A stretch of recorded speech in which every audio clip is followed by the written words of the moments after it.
नवीन वर्षात एसटीचा नवा टायमिंग उत्पन्न वाढीसाठी वेळापत्रकामध्ये करणार बदल। 1 जानेवारीला नवे वेळापत्रक होणार जाहीर।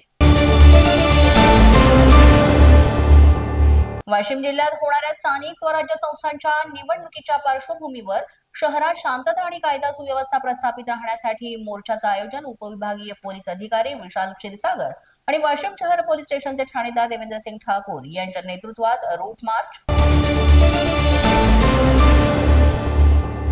रविवारी तिन्ही मार्गांवर मेगा ब्लॉक। रेल्वे दुरुस्तीच्या कामांसाठी घेण्यात येणार मेगा ब्लॉक। मेगा ब्लॉकमुळे रेल्वे मार्गावरील लोकल उशिराने धावणार।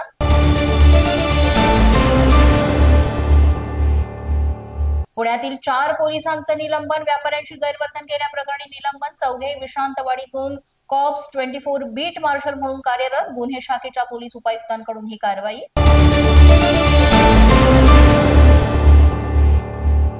पुण्यामध्ये सुद्धा आता बिबट्याची दहशत पाहायला मिळते। पुण्यात बिबट्याच्या भीतीनं शिवाळवाडी मांजरी परिसर धास्तावला। दिवसा ढवळ्या इथे गावकऱ्यांना बिबट्यांचं दर्शन, त्यामुळे नागरिक धास्तावले।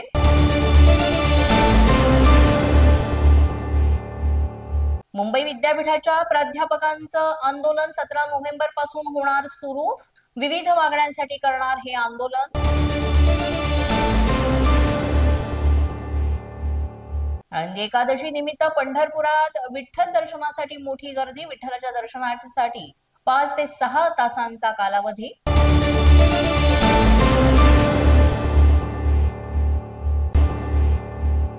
जलसंपदा मंत्री विखेंकडून संगमनेर पठार भागाच्या उपसा सिंचन योजनेचं सर्वेक्षण।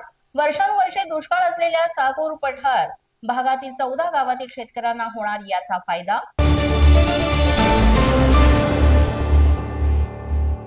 लक्ष्मीबाई शाळेने विद्यार्थ्यांसाठी डिजिटल डिटॉक्स हा अनोखा उपक्रम राबवला। विद्यार्थ्यांनी दप्तराविना शाळा अनुभवत विविध मनोरंजनपर कार्यक्रमांचा घेतला आनंद।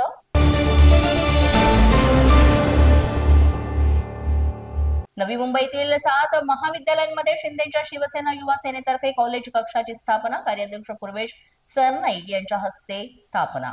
पोलीस माझा न्यूजच्या बातमीपत्रात आज इतकंच। तुम्हाला आमचं बातमीपत्र कसं वाटतंय याबाबत अवश्य अभिप्राय कळवा। यासाठी पोलीस माझा न्यूजचे YouTube चॅनल सबस्क्राईब करा। तसंच आमचं फेसबुक, इंस्टाग्राम आणि ट्विटर अकाउंट फॉलो करा। अधिक माहितीसाठी आमच्या www.policemazhanews.com या वेबसाईटला भेट द्या। आमचे अधिकृत प्रतिनिधी व्हायचे असेल तर स्क्रीनवर दिलेल्या क्रमांकांवर आजच संपर्क साधा।